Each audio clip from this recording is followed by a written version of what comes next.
رزق میں برکت کا ایک بہت بڑا ذریعہ شکر ہے۔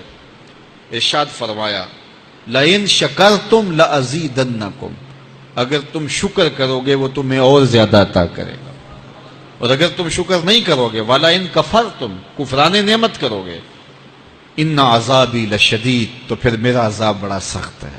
رزق کے اضافے کا ایک اور بہت بڑا سبب انفاق فی سبیل اللہ ہے۔ اللہ فرماتا ہے جو تم خرچ کرتے ہو تو جو چیز تم نے نکال دی اس کی جگہ اللہ تمہیں اور عطا کر دیتا ہے۔ بعض کا ہمارا یہ ہوتا ہے کہ کوئی آدمی مالی بحران میں آ گیا تو وہ کرتا کیا ہے کہ جو راہ خدا میں دینے کا کھاتا تھا پہلے اسے کلوز کرتا ہے، یہ فلاں مدرسے کو دیتے ہو یہ بھی بند کر دو، یہ مسجد کو دیتے ہو یہ بھی بند کر دو، یہ فلاں غریب کو دیتے ہو یہ بھی بند کرو، حالات ٹائٹ ہو گئے ہیں۔ لیکن 5 گاڑیاں ہیں تو 2 گاڑیوں پہ گزارا کر لیا جائے، پیٹرول بچے، یہ نہیں ہو سکتا۔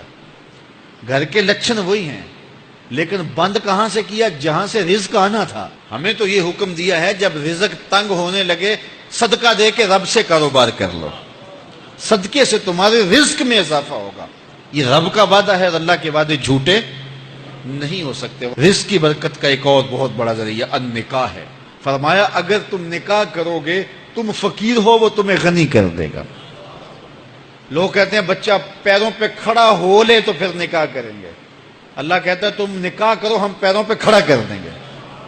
ہمارا فلسفہ اپنا ہے، اس کا حکم اپنا ہے۔ وہ کہتا ہے ابھی تو یہ اپنے لیے نہیں کماتا تو جو آئے گی اس کو کہاں سے کھلائے گا؟ میاں جس نے آنا ہے اس نے اپنا رزق لے کے آنا ہے۔ تو بچوں کی شادیاں کرو، اگر وہ جوان ہو گئے رزق نصیب ہوگا۔ اپنے اہل خانہ کو نماز کے حکم دینے سے رزق بڑھتا ہے، کیونکہ جو صبح کا وقت ہوتا ہے یہ رزق کے بٹنے کا وقت ہوتا ہے، اور جس گھر میں صبح کے وقت لوگ سوئے ہوئے ہوتے ہیں وہاں بے برکتیاں ہوتی ہیں۔ تو طلوع فجر سے لے کر کے طلوع آفتاب تک اپنی اولاد کو، بیوی کو، بچوں کو نہ سونے دیں۔ اس وقت رزق بٹنے کے لمحے ہوتے ہیں۔ کثیر دعائیں مانگیں، تلاوت کلام مجید پڑھیں، اور نماز فجر مرد حضرات مسجدوں میں جا کے باجماعت ادا کریں، اور گھروں میں جو ہے وہ بیٹیاں بہنیں مصلے بچھا لیں تو اللہ کی رحمتوں کا نزول ہوگا۔ اب ایک حدیث میں رزق کے اضافے کا ایک اور نسخہ ارشاد کیا گیا۔ میرے حضور نے فرمایا جو شخص یہ چاہتا ہے کہ اس کے رزق میں برکتیں ہوں اور اس کی عمر میں اضافہ ہو تو وہ اپنے رشتہ داروں کے ساتھ سلوک اچھا کرے۔ رشتہ داروں کے ساتھ اگر اچھا سلوک کرو گے تو پھر تمہارے رزق میں برکت ہو۔ غریب ہیں تو ان کی مدد کرو، ان کی بیٹیوں کی شادیاں اپنے ذمے لے لو اگر اللہ نے آپ کو وسعت دی ہے، ان کی پریشانیاں بانٹ لو، ان کا قرضہ ہے تو اتارنے کی کوشش کرو، ان کو مشکلات سے نکالنے کی کوشش کرو۔ تم ان کو مشکلات سے نکالو گے اللہ تمہیں مشکلوں سے نکالے گا۔ تمہارے رزق میں بھی برکتیں ہوگی اور تمہارے مال میں بھی برکتیں ہوں گی۔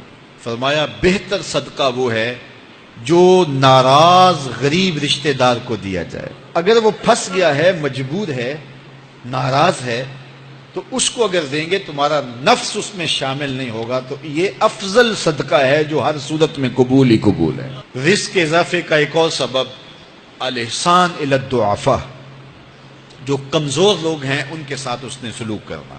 الانفاق علی طلبۃ العلم، طالب علموں پہ خرچ کرنا، یہ بھی رزق میں اضافے کا سبب اور ذریعہ ہے۔ وہ حضرت بابا فرید نے کہا نا چھٹا رکن دین کا روٹی ہے۔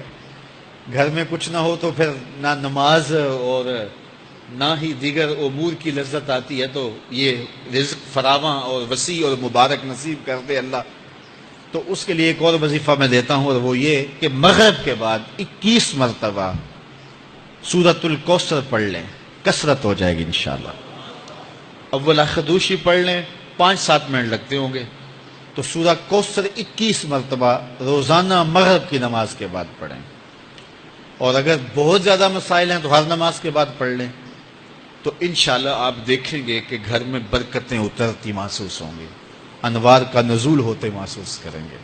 تو یہ وہ رزق کے اسباب ہیں، اگر ہم اختیار کر لیں تو ہم اللہ کی خاص رحمتوں کے حقدار ہوں گے۔